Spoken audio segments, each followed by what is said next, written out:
Hello, here is complete solution for class 5, subject EVS, chapter number 2, growing food. Do you remember? Complete the following sentences. Plants are called producers.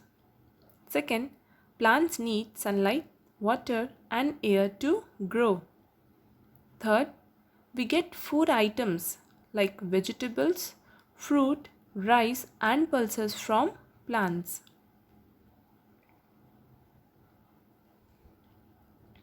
Short answer type questions. Question number 1. Draw a flow chart showing the various stages in crop production. तो flow chart कैसा होता है, कैसे step by step दिखाते हुए flow ना. Answer. Stages of crop production are preparation of soil, second step sowing of seeds, adding manure and fertilizers, irrigation, harvesting, threshing and winnowing, storage. Question number 2. Name some food grains which are processed. Answer. Wheat, paddy, jowar, etc. are some food grains which are processed. Question number 3. Do all the farmers work on their own land? क्या वो सारे खुद अपने ही land में काम करते हैं? Answer is few farmers own their land. Most of the farmer work on the lands of other people on daily wages, or they are given pieces of land on rent. या बहुत कम लोगों के पास अपना खुद का ज़मीन होता है. बाकी फार्मर्स कहाँ काम करते हैं? दूसरों के खेतों में, जहाँ पे उनको पेमेंट मिलता है, रोज़ी मिलती है, डेली वेजेस, उसको रोज़ी कहते हैं. पेमेंट मिलता है, और नहीं तो कई लोग अधिया लेते हैं. ठीक है, ज़मीन ले लेते हैं कि हम अभी ये वाला फसल करेंगे, इस फसल के लिए आपकी ज़मीन हमारी, और उस ज़मीन का वो रेंट दे देते हैं उनको, ओनर को. Question number 4. How are fruits and vegetables preserved and processed? Preserved यानी संभाल के रखना for a long time period. Answer. Non seasonal and perishable fruits. Non seasonal यानी जो उसके सीज़न नहीं है, जैसे ठंडी में आम का सीज़न नहीं होता, और ठंड में अगर आपको आम मिल रहा है, इसका मतलब उसको प्रिजर्व करके रखा गया है. ऐसा ही कुछ आप गन्ने का केस ले सकते हैं. गन्ने की हार्वेस्टिंग ठंड में होती है, बट वो हमको गर्मी में मिलता है. गन्ना रस हम पीते हैं, ठीक है, भले खाते नहीं हैं उस टाइम पे हम गन्ना ख़रीद के, बट हमें गन्ना जूस मिलता है उस टाइम पे, तो वो प्रिजर्व करके रखा जाता है. एंड पेरिशेबल वो प्रोडक्ट्स होते हैं जो ख़राब हो जाएंगे, ज़्यादा लंबा टाइम पीरियड नहीं रुकेंगे. जैसे टमाटर है, जैसे कुछ कुछ उनको फिर भी हम फ्रिज वगैरह में रख के स्टोर कर लेते हैं. टमाटर को भी बहुत सारे कुछ ऐसे पेरिशेबल प्रोडक्ट्स हैं जो बिल्कुल भी आप रोक नहीं सकते उनको. दूध एक अच्छा एग्जाम्पल है, आप उसको 3-4 दिन से ज़्यादा खींच ही नहीं सकते. And vegetables are kept in cold storage. This keeps them fresh and make them available in the off season. तो ऑफ सीज़न में वो क्या हो जाता है, हमें अवेलेबल हो जाता है. दूध के केस में पेस्चराइजेशन किया जाता है, उसके बाद उसको टेट्रा पैक कर दिया जाता है, एयर पैक, बिल्कुल सील, हवा के कांटेक्ट में नहीं आता. और अगर वो दूध हवा के कांटेक्ट में आ जाता है, पेस्चराइज्ड मिल्क अगर हवा के कांटेक्ट में आ जाता है, तो आप उसको 3 से 4 दिन के अंदर यूज़ करके फिनिश करना है. Question number 5. What do you mean by harvesting of crops? Answer. The process of cutting and gathering crops after they are mature is called harvesting. फसल पक जाती है, उसे ही harvesting कहते हैं. B. Long answer type questions. First one. How can the government help in improving the condition of farmers? Government क्या कर सकती है? Answer. The following steps should be undertaken by the government. First, agricultural loans at low interest rates, तो ये कर रही है government हमारी. सेकेंड, एडिक्वेट इरिगेशन फैसिलिटी, ये काम भी किया जा रहा है. ऐसे बहुत सारे गांव हैं, हर गांव से रिवर का निकलना पॉसिबल नहीं है, तो वहाँ पे गवर्नमेंट ने वाटर कैनाल्स बनाए हैं, ट्यूबवेल्स की फैसिलिटीज़ की गई है, डैम के भी थ्रू वहाँ पे वाटर कैनाल्स को लेके गए, नहर. Third, good quality seeds, fertilizers, machines etcetera, बिल्कुल बीज भंडार बने हुए हैं जहाँ पे वो ख़रीद सकते हैं, और अगर आप फार्मर हैं तो आपको और सब्सिडाइज्ड रेट में मिलेगा. Fourth, farmers should be insured a good price for their produce. तो फार्मर्स को ये अश्योर करना है कि उनका जो भी फसल है उसकी एक अच्छी प्राइस उन्हें मिलेगी, तो एमएसपी के साथ ये भी किया जाता है। Question number 2, explain the importance of tilling the land and irrigation of fields for growing crops. Answer, the process of loosening और turning of the soil is called tilling the land. यानी कि हल चलाना। हल जो चलता है या ट्रैक्टर जो चलता है वो कभी फसल वाले खेत में नहीं चलता, खाली फसल कट गई है अब उसमें हल चला रहे हैं। हल क्यों चला रहे हैं? ताकि मिट्टी ऊपर नीचे होकर भुरभुरी हो जाए, मतलब आप छुओ और वो ऐसे चूर चूर होकर ऐसे रेत की तरह हाथ से फिसल जाए, भुरभुरी हो जाए। और इसका करने का रीज़न ये होता है कि एक तो पहले मिट्टी भुरभुरी हो जाए, मिट्टी भुरभुरी होगी तो उसके अंदर ऑक्सीजन आएगा और रेस्पिरेशन पावर होगी, वरना मिट्टी चिपकी होगी तो वैसे पैक्ड रहेगी, ठीक है, तो उसमें रेस्पिरेशन नहीं हो पाएगा रूट्स का और फिर पौधा अच्छे से ग्रो नहीं करेगा, इसलिए टिलिंग द सॉइल इम्पॉर्टेंट होता है।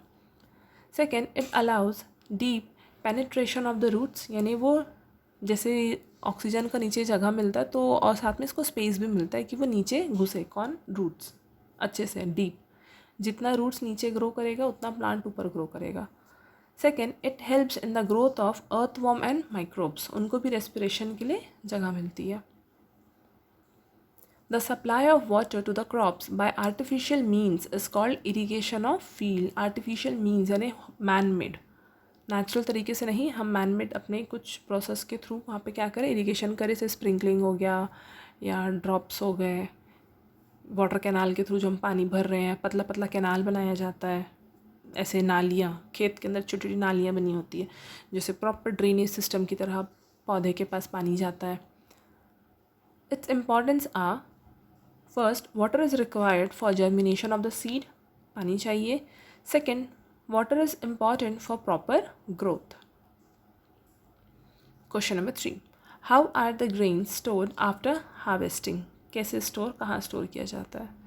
Answer, some steps for proper storage are, first, the grains are dried in the sun to reduce moisture in them, उनको सुखाया जाता है। Second, farmers store grains in jute bags or in metallic beans, पानी से मतलब grain से moisture आने का रीज़न ये है, जब मॉइस्चर होता है ना तो वहीं पे माइक्रोब्स पनप सकते हैं और फिर वो ख़राब हो जाता है, इसलिए उसका मॉइस्चर नहीं होना चाहिए। Third, the large scale storage of grain is done in silos and granaries to protect them from pest like rats and insects. ये जो सिलॉस और गैंडरीज होती है इनके तो दीवारों पे और नीचे नीचे जहाँ जहाँ पे चांसेस होते हैं कि घुस सकते हैं ये जो रैट्स वगैरह हो गए या पेस्ट है, इंसेक्ट्स है, वहाँ पे प्रॉपर इंसेक्टिसाइड्स वगैरह स्प्रे किया जाता है और जो भी फूड ग्रेन है वो हार्म ना हो इसका भी ध्यान रखा जाता है। Next, question number 4, describe the changes which have taken place in agricultural practices. Answer, the changes taken place in agricultural practices are, first, better quality, high yielding seeds are used by farmers today. Second, water wheel is replaced by tube well and canal irrigation. वो जो water wheel देखते थे ना movies में, दिख रहा है wheel है ऐसे गोल गोल घूम रहा है, पानी उसमें से गिर रहा है, अब उसकी जगह पे वेल्स आए, ट्यूब वेल्स हैं, कैनाल इरीगेशन है जिसे हम नहर कह रहे थे। Third, modern machinery like tractors, seed drills, etc. are used. Fourth, beside manure, chemical fertilizers and compost are being used. Manure यानी खाद, compost जो हम खुद बना रहे हैं, ठीक है, खाद हो गए, वो सब डालना, और chemical fertilizers ये सब भी यूज़ होता है।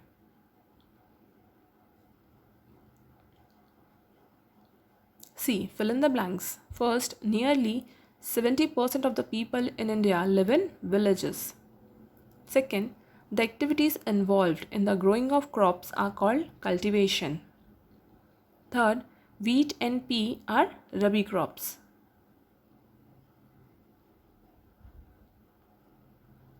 Fourth, germination of seeds cannot take place in dry conditions.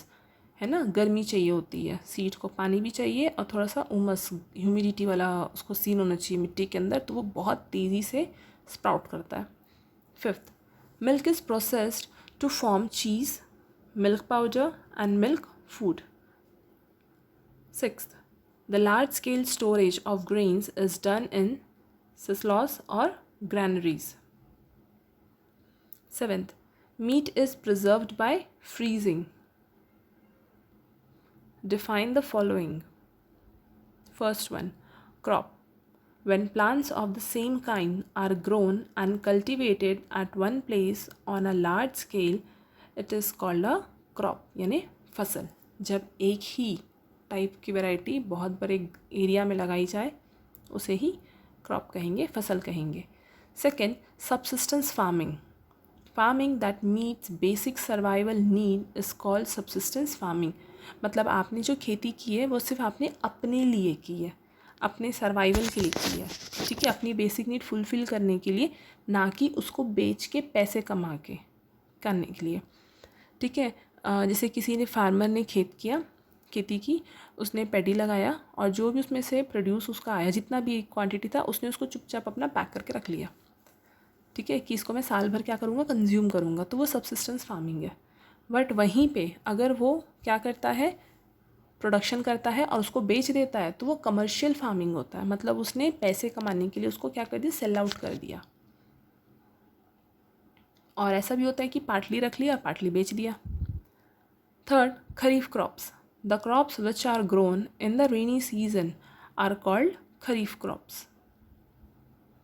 Fourth, agricultural practices.